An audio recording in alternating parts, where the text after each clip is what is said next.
Assalamualaikum warahmatullahi wabarakatuh. Kami dari kelompok 4 golongan B akan mempresentasikan tugas akhir komputer 2 tentang penggabungan yang materinya percabangan, perulangan, array, dan subfungsi dalam satu program yang beranggotakan Jihan Rahfida, Muhammad Rifki, Nabila Faradifa, Nuria Zulfa, dan Rehan.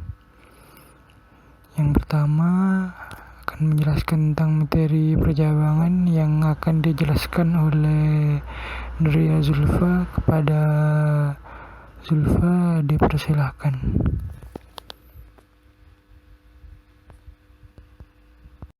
Pada program matriks kami ini terdapat menu penjumlahan, pengurangan, perkalian, determinan, dan transpose matriks.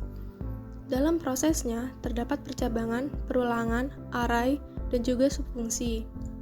Yang pertama, percabangan. Percabangan sendiri adalah suatu kondisi dalam program.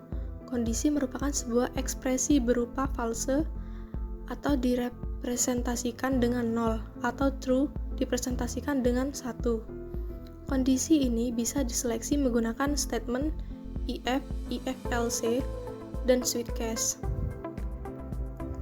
Ketiga, statement tersebut akan mengeksekusi program dengan syarat-syarat yang telah ditentukan terlebih dahulu. Apakah kondisi yang diinputkan bersifat false atau true? Penjelasan tentang if, if-else, dan switch case adalah sebagai berikut. Statement if digunakan untuk menyeleksi sebuah kondisi yang bernilai benar atau salah. Apabila kondisi bernilai benar, maka statement atau pernyataan setelah if akan dijalankan. Sedangkan apabila kondisi bernilai salah, maka statement setelah if tidak akan dijalankan. Tanpa pernyataan kondisional seperti statement if, program akan berjalan dengan cara yang sama setiap kali, yaitu selalu mengikuti urutan yang sama dan pemanggilan fungsi. Statement ini membuat alur program untuk berubah yang nantinya bisa membuat program terlihat menarik. 2. Statement if-else. Statement if-else sangatlah mirip dengan statement if. Namun yang membedakan adalah pada statement if-else disediakan output untuk kondisi yang salah. Kondisi yang ada pada statement if hanyalah kondisi yang benar.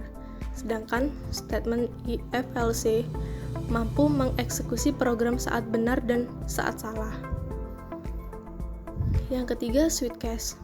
Statement switch case merupakan pernyataan yang dirancang khusus untuk menangani pengambilan keputusan yang melibatkan sejumlah atau banyak alternatif. Statement switch case memiliki kegunaan sama seperti if-else bertingkat, tetapi penggunaannya untuk memeriksa data yang bertipe karakter atau integer. Berikut merupakan contoh penulisan statement if-else. Void pilihan. Tunjukin bagian void pilihan. Pada program tersebut, apabila nilai A memenuhi statement true, yaitu if, program akan memberikan output berupa penjumlahan. Sebaliknya, apabila nilai A tidak memenuhi statement true, akan diarahkan ke statement else sebagai statement yang salah, yaitu nilai A sama dengan 2, yang nantinya akan memberikan output pengurangan. Perulangan atau yang sering disebut dengan looping merupakan proses yang dilakukan secara berulang-ulang dalam batas yang telah ditentukan. Penulisan kode program dapat menjadi lebih efisien dengan menggunakan proses perulangan. Terdapat beberapa macam struktur kendali pengulangan dalam bahasa C, antara lain for, do while, dan while. Yang pertama, perulangan for. Perulangan for berguna untuk mengulang kegiatan eksekusi terhadap satu atau sejumlah pernyataan dengan range atau syarat tertentu. Perulangan for digunakan untuk mengulang statement yang sudah pasti berapa kali pengulangannya. Dengan kata lain, berapa kali statement akan diulangi sudah diketahui dan didefinisikan ke dalam perintah for. Yang kedua, perulangan while. Perulangan while melakukan pengecekan kondisi pada bagian awal. Perulangan hanya dilakukan jika kondisi yang didefinisikan di dalamnya terpenuhi.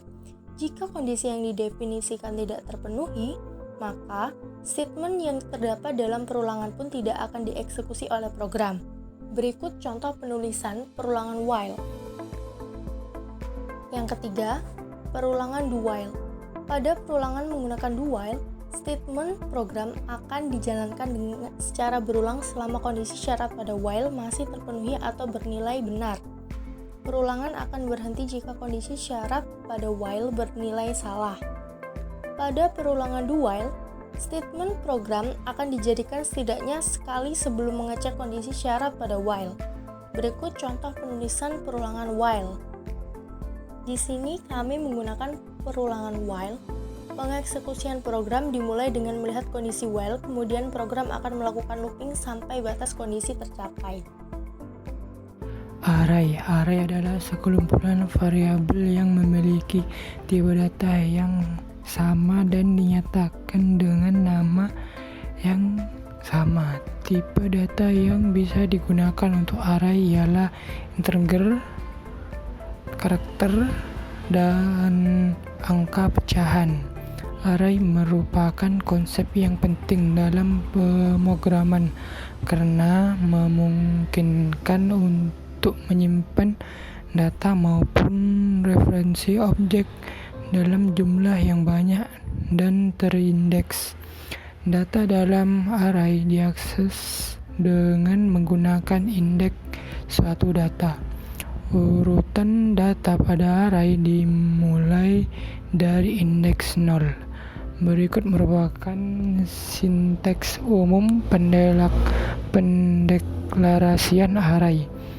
Array hanya memiliki satu tipe data yang hanya disimpan, sehingga terdapat pendeklarasian tipe data di depan array. Array sendiri dibagi menjadi dua, yaitu array satu dimensi dan array 2 dimensi. Berikut merupakan penjelasan mengenai array 1 dimensi dan array 2 dimensi. Array 1 dimensi adalah kumpulan elemen-elemen yang identik yang tersusun dalam satu baris. Elemen tersebut memiliki tipe data yang sama, namun isi dari elemen tersebut bisa berbeda.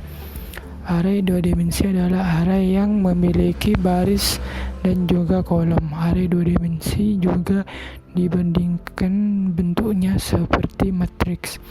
Berikut merupakan contoh pendeklarasian array 2 dimensi. Dapat dilihat bahwa pendeklarasian array tipe integer pada array 2 dimensi mirip dengan pendeklarasian array bertipe chart pada array 1 dimensi. Seperti yang dijelaskan sebelumnya, hal ini disebabkan karena array 2 dimensi memiliki baris dan kolom. Penyebab pendeklarasian array bertipe integer pada array 2 dimensi memiliki deklarasi baris dan juga kolom. Sefungsi.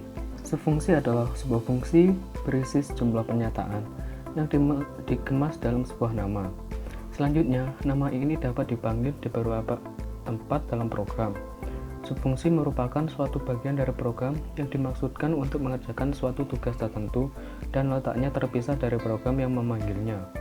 Tujuan pembuatan fungsi adalah memudahkan dalam pengembangan program.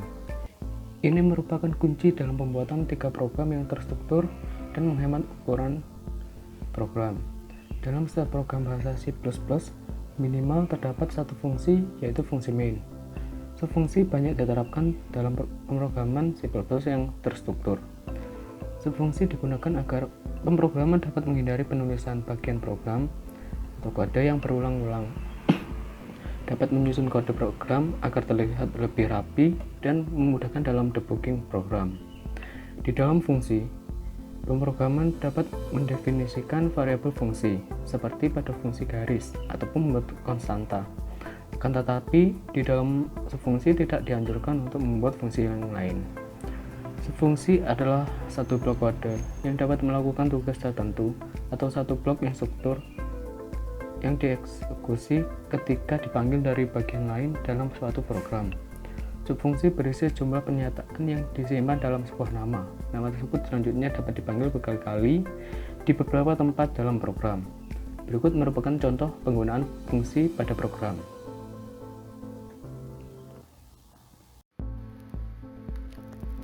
Nah, kami akan uji cobakan skrip atau yang sudah kami buat jalankan di Microsoft Visual Studio. Nah, ini global script-nya sudah tampilan kosong, kita copy paste, tampilkan di lembar global script-nya. Setelah itu kita lihat dulu programnya, tampilannya seperti ini. Setelah itu kita build solution, kita coba. Nah, hasilnya sukses, tidak ada kesalahan. Setelah itu kita run. Nah, tampilannya seperti ini. Nah, akan muncul yang pertama matriks X. Nah, di sini kita masukkan angka 1 sampai 9. Kita contohkan 1 sampai 9 ya. Setelah itu masukkan matriks Y.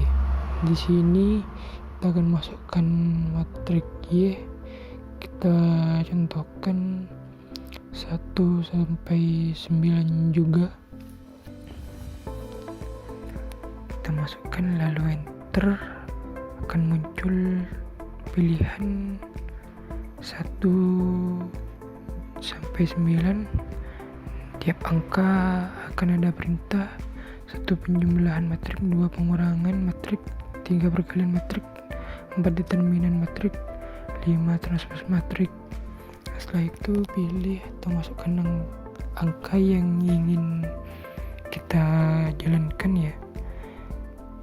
Pertama 1 penjumlahan, dan enter. Hasilnya akan seperti ini. Hasil penjumlahan matriks dari 1 sampai 9. Nah, hasilnya seperti ini. Nah, selanjutnya apakah Anda ingin melanjutkan? Tekan 0 jika iya. Jika tidak, masukkan angka 2. Kita masukkan angka 2. Setelah itu keluar atau muncul seperti ini. Program selesai dan terima kasih. Nah, sekian dari presentasi kelompok kami, kurang lebihnya mohon maaf. Wabillahi taufiq wal hidayah. Wassalamualaikum warahmatullahi wabarakatuh.